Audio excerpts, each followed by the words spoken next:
Hey, welcome back to the January House. This is Mike. Thanks for checking in. It is Monday morning and I am super busy this morning. Had a real busy weekend.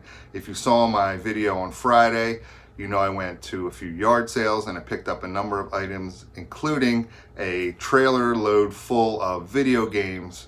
Over 700 of them I picked up in that one buy. If you didn't see the video, I will put a link to it right here. Go check it out. It's pretty cool. Thanks to all the people who sent me comments in the video. The Wacky Pack items are not vintage, unfortunately. But hey, I paid $15 for 3 binders full of Wacky Pack items. Even though they're not the older ones from the 70s, I'll at least make my money back and probably some profit on the items that I do have. But I want to thank everyone who commented on the Wacky Packs and the video games. Yeah, I have a lot of video games. And my kids were very excited that their dining room table at one time was covered in video games and they got to test a number of them this weekend.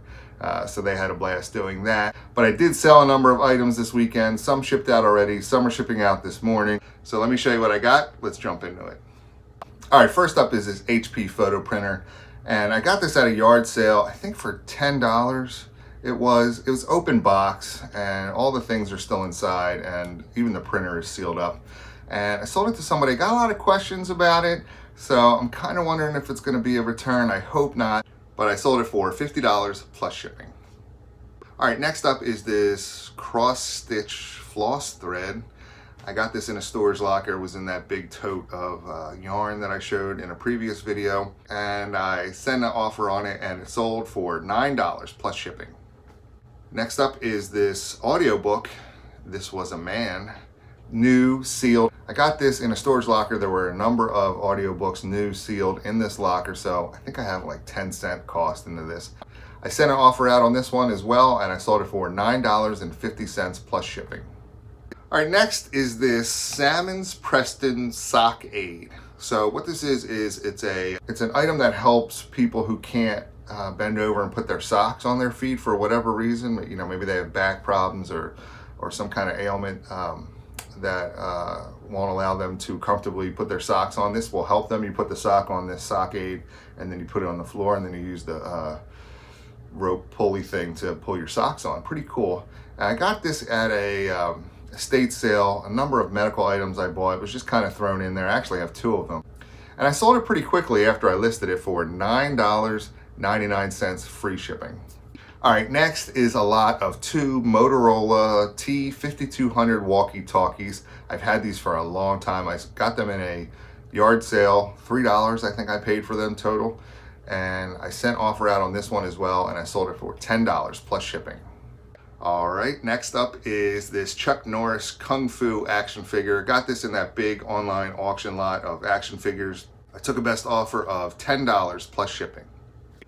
All right, next is a vintage box of Lee press-on nails. Remember Lee press-on nails? I got these in an estate sale. I thought they were cool. Picked it up for $1 and I sold them for $11.97 with free shipping.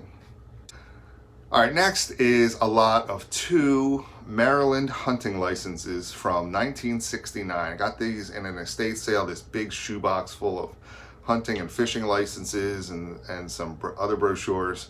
And I sold these together for $15.95 plus shipping. All right, next is this Paloma Picasso purse. I got this in an online auction from Deldon at the 9-Pound Hammer on his Saturday night auctions. And if you remember, I talked about this purse in a previous video. I said I wanted to try to get $50 for it. I bought it for $24. So I didn't do as well with it as I thought. I had a number of lower offers that I declined. And I ended up taking this offer of $33 plus shipping. So obviously this sale wasn't a home run, but hey, they're not all $30, $40, $50 sales, right? I made money and I learned about purses along the way, so I'm happy about that. All right, next is a lot of coins that I had. There's a 1925 Belgian Congo coin and a 1901 Portugal coin.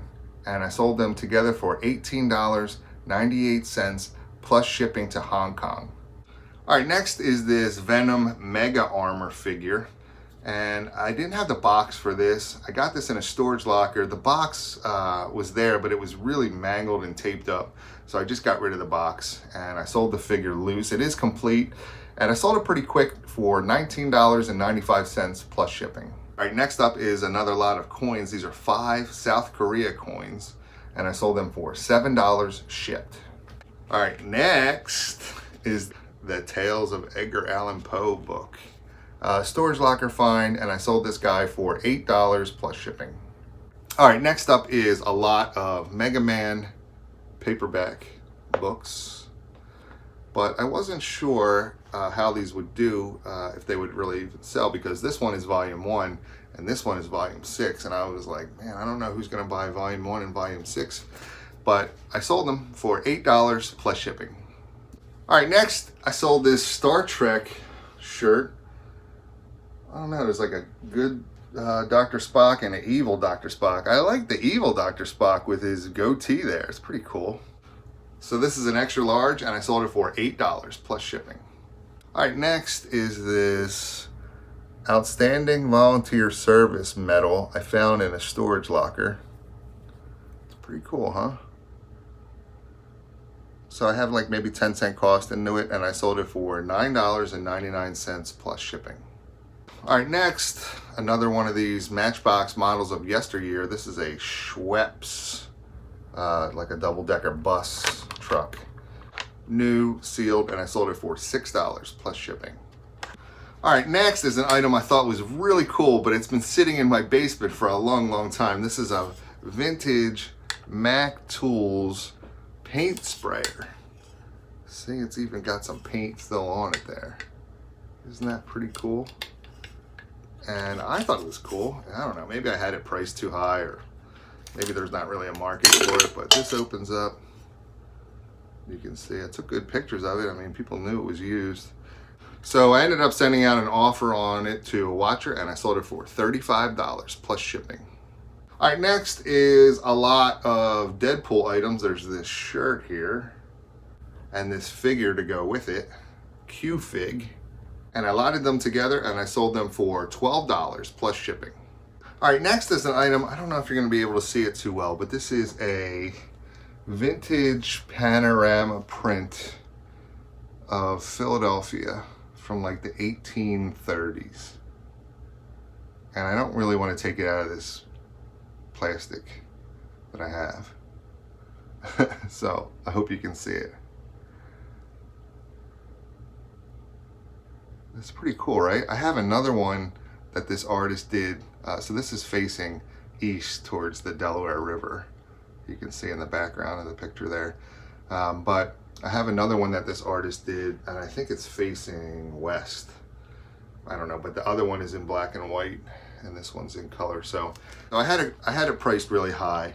I think I had it priced for $175, but it's sat for a long time. So I finally just took an offer on it, $80 plus shipping. I sold this Darkseid figure. I have it here, but let me show you this picture I took. I'm so proud of this picture. Check it out. Look how great that picture looks for a listing, huh? I don't know, I'm pretty proud of myself. A lot of times I don't take a good picture, but when I do take a good picture, I get like excited about it. So I got this guy in that online lot of action figures, and I've already made a couple $100 on that purchase alone, and I sold this guy for $34.95 plus shipping. I think it was the picture that sold it. All right, so this weekend was a good weekend for sales for me, but I want to talk about how it hasn't really been that good. The last 2 weeks, my numbers have been down pretty significantly, and I know there's other factors. I know it's the summertime and sales are normally slower, and you know, it's the pandemic and whatever else is going on in the world, and maybe that's why sales are down. But regardless, I need to sell things. I need to make some money to pay the bills, right? So when sales are slow, I'm a believer in doing things, you know, to change that situation, right? So yeah, I could come on here and I could complain about it, and I could, you know, go into the chats and talk about how slow it is, but what good does that do? I don't really think that really helps much. to complain about it and talk about it. I like to, try to take some action. So this weekend I had enough and I listed a bunch of items. So those licenses that you saw earlier that I sold, the Maryland ones, that day I think I listed like 35 licenses that day. So yeah, the listings weren't that hard because a lot of them were sell similar, but it does take time to take the photos and write the descriptions. And it's a proactive step that you can get more products listed in your store, and it helps with your eBay algorithm. This weekend I also put a sale on a number of items. Most of the items that I sold were on sale, or I sent a number of offers out to watchers. Literally when I had time, either testing video games or the kids were in bed, I would just sit and send offers out to people, and I got a lot of responses back. A lot of these items that I sold were either from the sale that I ran or from offers that I sent out. So I feel really good about proactively listing items, proactively sending offers out, and putting the sale on certain items in my store to really help drive some sales this weekend. So I'm excited about that. That being said, I try to translate that into my personal life as well. Let me tell you the story. I was reading this article in the Wall Street Journal about the COVID-15. I don't know if you've heard about the COVID-15, but it's kind of like a play on the freshman 15 when kids go to college and they're away from home and they gain weight, that first semester or the first year of college. They're talking about this COVID-15 where people that have been cooped up in the house and maybe not have been eating as healthy as they should, and maybe haven't been able to get out to the gym or get out to exercise, depending on their situation. And lately I have been feeling, kind of slow, kind of tired, lethargic, not really great the last week or so. And I thought maybe I'll jump on the scale and see what's going on here, how much, what I'm weighing in at, because I really don't check my weight too much. And oh boy, oh my goodness. I'm going to show you what the scale showed me this morning. This is my weight as of this morning. Yeah, no good. The terrible twos, I'm calling it. No good. So I need to lose some weight, and I'm not going to turn this channel into, Mike's weight loss journey. But I will update you guys from time to time. But I just kind of want to tie it into maybe the business aspect of it. If you're not feeling good, if you're feeling lethargic, you're feeling slow, you got to do something about it. And if your weight is increased for whatever reason, maybe it is the COVID-15, maybe you're just not eating as healthy as you were, regardless of what's going on in the outside world. It's summertime now. States are opening up. Hopefully people can get out and get some exercise. I know I need to. And I definitely need to eat better. So I'll keep you guys updated, probably on a weekly basis, just to let you know how I'm doing. And that's all I have for today. Hopefully you enjoyed the video. If you did, please hit the thumbs up button. Leave me a message down below. And don't forget to subscribe to my channel for more great videos. Thanks.